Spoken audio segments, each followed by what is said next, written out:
Dr. Leslie Flynn, University of Iowa, okay? And you have an incredible program which you're going to talk to us about, okay?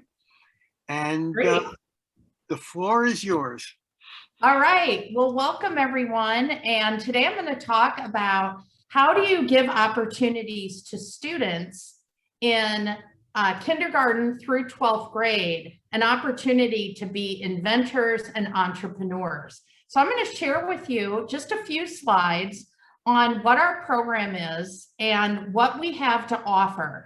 And what I want to invite you to do is email me with any questions, and let's figure out ways that we can have our students that are in the United States. We have about 40,000 students right now working on invention projects, and they can collaborate with you around the world. So they can give you feedback on your invention, and we can give you feedback. So it'll be kind of like pen pals, but on Zoom now. It'll be a great way to learn about each other's cultures. So what I'm going to do is just share a couple slides here. Get this pulled up. All right. This is students from my class. They are high school students in the United States. They're from 16 to 18 years old. And this is one of the groups that created an invention. And what we want to talk about is how can you help as a teacher or as a student to elevate your project and use the same methods that business and industry and engineers use in the United States. So that is what we have, and we just bring it down to a high school, middle school, and elementary level. So first of all, you may be saying, where is the University of Iowa? So the University of Iowa is right in the middle of the United States, and we're by major cities. Our closest is Chicago, Minneapolis, St. Louis, and Kansas City. So we are known for agriculture, farming. We're the #1 producer of eggs and chicken and hogs in the United States. But we also have a very vibrant medical technology and recycling energy going on in Iowa. The University of Iowa is a research university, which means that you can go there and become a doctor in medicine or chemistry like me, or anything else that you want. So what do we do to help K-12 education, and how could you get involved? The first thing that we do is we have teacher training workshops for elementary, middle, and high school teachers. And what we've done is we've put 6 workshops online, and we've made these asynchronous. So you can do these at any time of the day or night, and you will communicate with us and your classmates in your own time and in your own way. We also have weekly 1-hour sharing sessions where you can get on and meet with us and meet with your other colleagues and share what you're doing, share exciting things your students are working on, or opportunities. And if we have a global market, we will have 2 sessions a week, one in the night here in the US that will work for you, and one in the day in the US. The other thing is, in the United States, teachers like to earn graduate credit for going to workshops because it's a way that they can move up the pay scale. So for each workshop, teachers can earn graduate credit. And I'm going to show you what's in those classes in a minute. The second thing that's really exciting is our university is known that we created a tool called the ACT. That's something that you have to take in the United States, or the SAT, usually to get in for college admissions. So we're really good at assessments. So what we've done is we've made a brand new way for you to demonstrate how well you understand invention, what your invention is. So we have something called the portfolio tool. And the portfolio is just a hub of innovation and entrepreneurship where you store all the products of your invention. For example, pictures of your prototype, who you've interviewed, your data, how you know that your solution is something people want and have to have. The other thing that the portfolio tool does, it allows people from around the world to give you feedback on your invention process. So people can log in and give you feedback on your prototype, give you feedback on how to create something new, like if you don't know how to make a molding of a product that you want. So this is a great way to have community feedback and also to demonstrate competency. So what this means in the US is students who have a high level of competency in an area will commonly earn college credit while they're in high school. So what happens is that we allow high school students age 14 to 18, which is freshman year, usually to senior year, to submit their portfolio, and our College of Engineering and Business reviews it and grants you the opportunity to earn college credit. And that is our way of certifying. That's like our digital badge. That's us saying you are doing work at a very, very high level. Now, that's optional. If you send in your work, we will still certify you and you don't have to pay for the college credit. We charge $150 for a 3-hour semester class. And if you're in the US, you know that's a really good deal. But if you're in elementary or middle school or high school and you don't need college credit, you can get a certificate of success that you're an inventor. And that is from the University of Iowa, and we will review that. So what I'd like to do now, this is just an example of one of our middle school student groups. This is not their middle school, so don't worry if you're like, we don't have this kind of equipment. These are students that I work with, and they're at our local business. And so one of the things that the portfolio tool does is students will put out a call and say, I need to do something, and we don't have the tools to do it.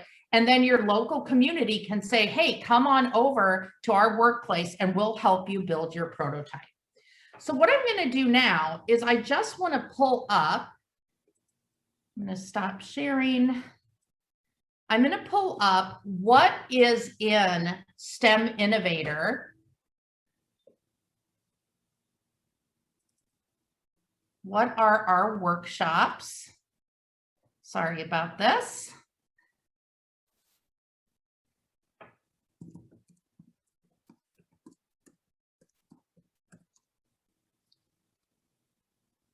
Let's see, Jake, can you help me out? Are you seeing my website? Yes, yes. Okay, perfect. So if you go to our website, which is steminnovator.org, or just search us, you will see what we have to offer. So I talked about professional development is the teacher learning. And I'm going to click on here, and this will give you an idea of what you will learn in STEM Innovator students. So the first thing that we do is we just start off with what is the definition of STEM, innovation, and entrepreneurship. So in the US, when you go to college and you go into a business, they will use words like entrepreneurship and innovative thinking, and we introduce you to this. And we have you take an assessment that says, what are your strengths, okay? Are you creative? Do you like to be a communicator, etc.? So the second thing that we talk about is, what do innovation and entrepreneurial people do? What would they actually do when they're in college, when they're in a job? What are the practices that you would be doing? So these are things like design thinking, working on a collaborative team, having an innovation canvas. Sometimes you've heard about these in engineering. You can have like a Scrum board. And how do you collect and analyze data? So then in the third session, we move to something we call lean manufacturing and lean startup. That is how you start up a new company. So as you're inventing, basically what that means is you're trying to have a startup company yourself. You're trying to say, will people want and gotta have the product that I am creating? So you learn that process of lean startup. That is something that you learn right when you go into a college of business right away. of how do you do a startup business. You learn about the different ways to prototype. You learn project development strategies. And for the teachers, you learn the basics of problem-based learning within a STEM and innovation framework.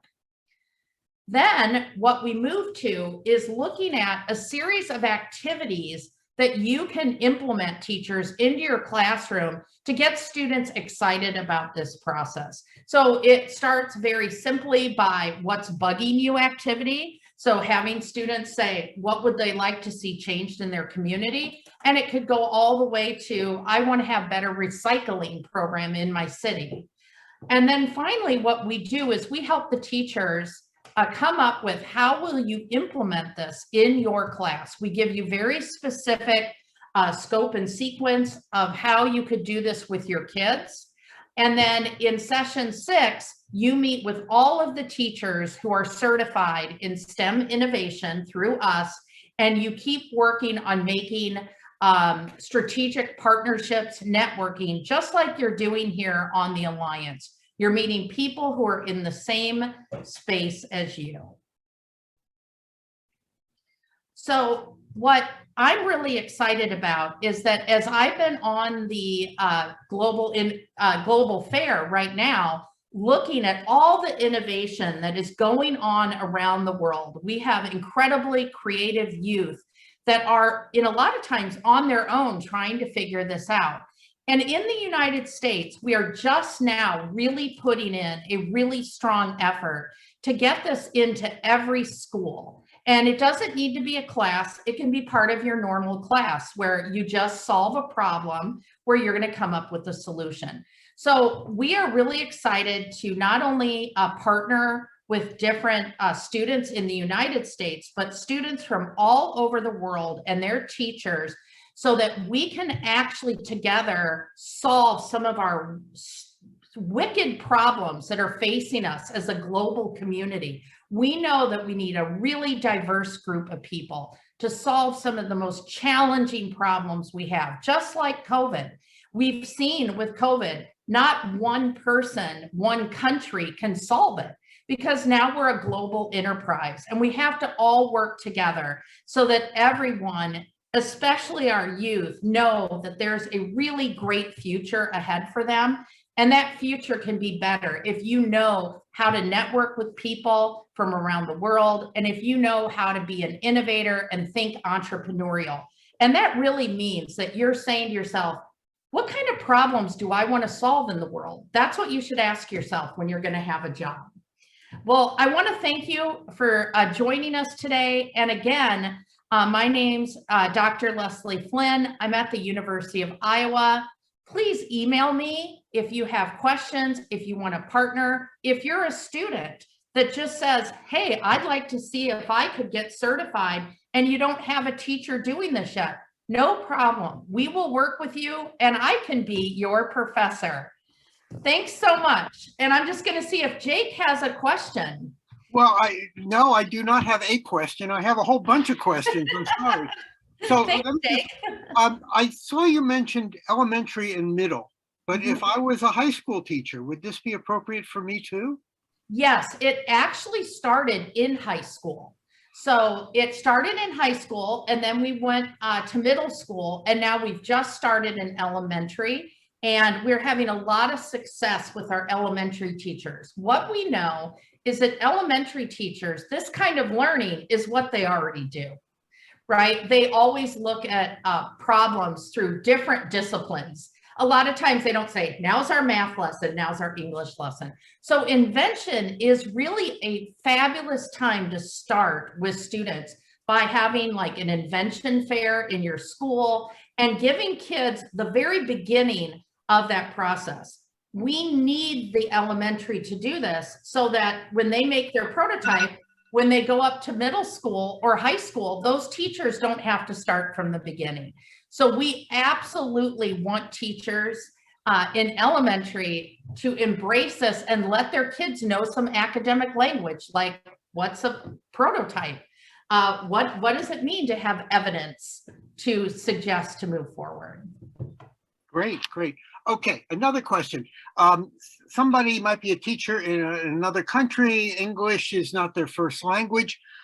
These sessions that are online, are they a video that I can back up and maybe watch 4 or 5 times? Yes. So right now, our workshop videos are only in English. And what we are doing is we just started to partner with a group called Mind the Gap in Mexico. And we are looking at a way to translate these into Spanish. But yes, you have the videos. You could rewind it and watch them anytime you want. In fact, the students can have access to the videos, and it'd be a great way for them to increase their English language skills. Great, great. You had mentioned the costs, okay? Yes. And then you said there were 6 sessions. So is this a cost per session or the cost for the whole event, or how does that work? Right. So if teachers are signing up and want to go through the class, we call it a workshop, it is $79 per workshop. And you can do one workshop if Per you session, you called that a session. per workshop. Yeah. So there is that cost. And then there's an additional cost if they want to earn the graduate credit. It would be $150, and that's for 3 for the full graduate credit. Okay. But then what happens is for the students to submit their materials, there is no cost. So once a teacher is certified, the student doesn't have a cost to turn in their materials to us like you normally do with a test. And you don't pay anything, and you could be certified. And it's only if you want a grad, or if you want credit, a university credit, that you would pay the $150. How long does each workshop take to complete? Yeah, I would say that these are great questions, Jake. I would say that it's usually around 10 hours to complete each workshop. It's equivalent to a 1 credit class, which is generally 12 to 15 hours. It just depends on, if you don't have to rewind and watch it, you probably could do it faster. But they learn things like design thinking. So I want to let you know the workshops are have a partner and you do design thinking, which is a really hot thing in the US, and I think everyone would benefit. And so that takes 90 minutes and you're working with someone else. So these are fun activities, and there's not homework in a traditional sense. Your homework is for the teachers, okay, you did this activity. Now, how would you implement that into your classroom? Whether you're elementary or high school, how would you do a design thinking activity to get kids ready to design solutions for other people? Because design thinking is about empathy, number 1, designing for others, but number 2, entrepreneurship, because you have to design for someone else if you want it to be sustainable, if anybody wants it. So you can't design something for yourself. Great question, Jake. Right. Well, everyone should design things for me is what they should be doing. I saw some dates when you went real quickly. Oh. So do the programs, do the workshops start at a certain date? Is that? Thank you. That's another great question. So the workshop starting June 1st, you can take any workshop at any time. Those dates were just what we had put up for our teachers a couple months ago that said, what we usually do is we'll start like a fall, spring, and summer, but you don't have to start when it starts. It's just if you're taking it for credit, we have to have the grade in by the end of the summer, the end of the fall, or the end of the spring. But honestly, you can join at any time, any sequence you want. You don't have to take all of them, but it's a great way for you to learn what is the way that we innovate in America, what's the way we innovate and entrepreneurial in our colleges and universities, and also in our business and industry. So we work with Microsoft, we work with Ford Motor Company, we would work with startup companies, and they have certified to us, this is actually the process of innovation that we go through. Great. So I could take maybe session 1, session 2, and then maybe I have to actually be teaching some classes. So I may take 6 months off and then do 3 or 4. Absolutely.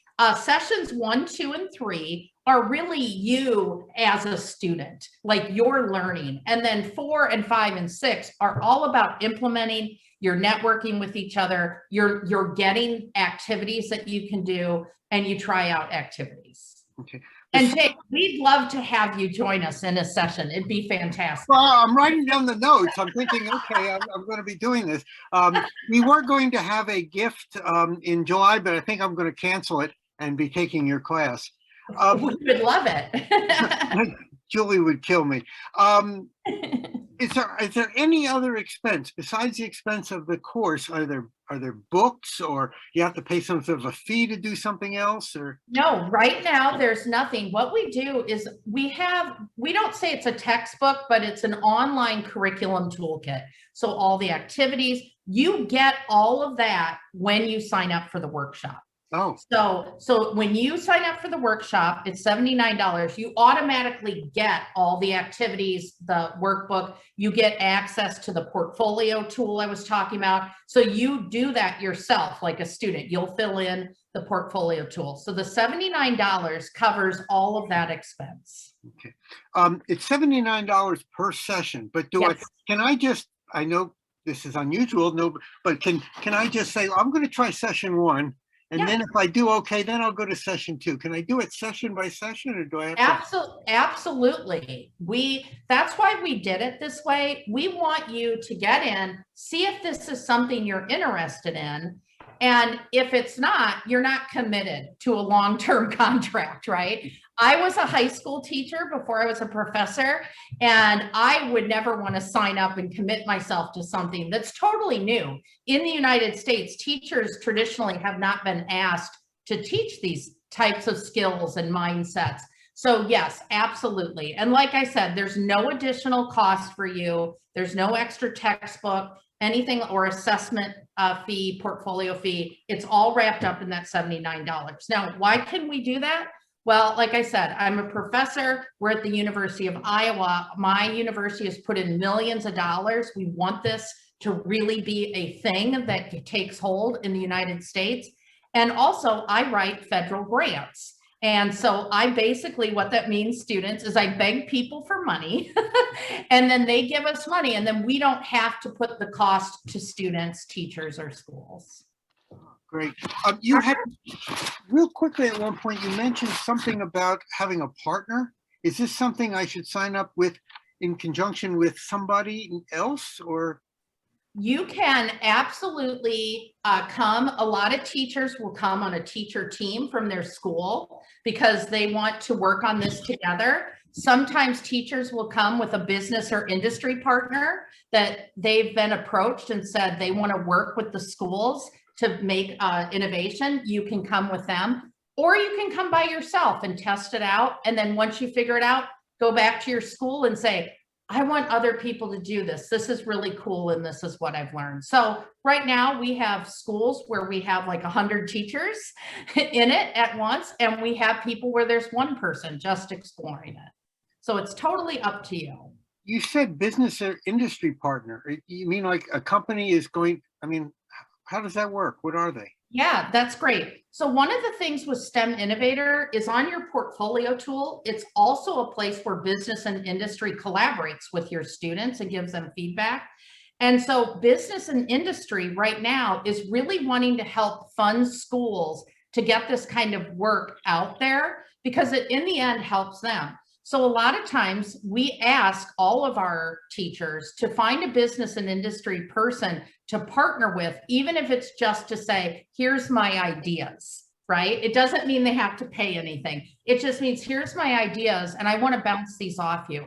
And that really starts a really great conversation within the community that we want to be known as this really innovative school.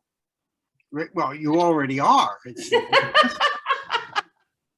The ACT was really created at the University of Iowa? It was. That's incredible. I didn't know that. I thought it came down from God. I had no. And, you know, in the Midwest, in America, we are very humble people, so we wouldn't brag. All right. Well, it seems like our next panelist is on. And so I think my time's up, Jake. Well, no, you can have another minute because I have one more question. Oh, okay. Okay. So what do I get at the end? Do I get a PDF? Do I get a certificate? Do I get Awesome. a hat and a diploma? What do I get? Yes, actually, at the end, if you complete, actually, it's 5 courses. We have 6, but if you complete 5 workshops, then you're officially STEM Innovator certified. Ooh. And yes, and so you get an official diploma in a glass frame sent to you. And this is a professional certification to show that you have the STEM skills in innovation and entrepreneurship. And that's important for teachers because a lot of times districts are changing what they're doing and they're looking for people with specialization in STEM, which just means across a lot of areas. Just STEM is a way of thinking and approaching solving problems. Wow. Great question. And we don't charge you for the diploma either, even though it costs us about $30 to ship them out. So we're a nonprofit. So I can tell you that no matter what the charges are, it will always be the lowest cost possible. Well, you'll just have to write some more grant applications. That's what I'm going to do tonight, Jake. After I watch some more presentations. I just want to thank you, Jake, for this amazing opportunity to learn about the Global Alliance, the field trip, everything that's happening here. And it's very inspirational to see students from around the world presenting their ideas. And I'm just so impressed. And I'd love all those students to come and be my students at the University of Iowa, because the future is really bright with the kids that are presenting today. Well, you do accept student applications from around the world, right? We do. We have a lot of different students from all over the world. And those students usually get some nice scholarships as well. So. Ooh, very good. Well, thank you very much. Thanks. I'm going to stay on and watch the next group of panelists. Oh, excellent. Well, thank you. Thanks. Thank you. Bye-bye. Bye.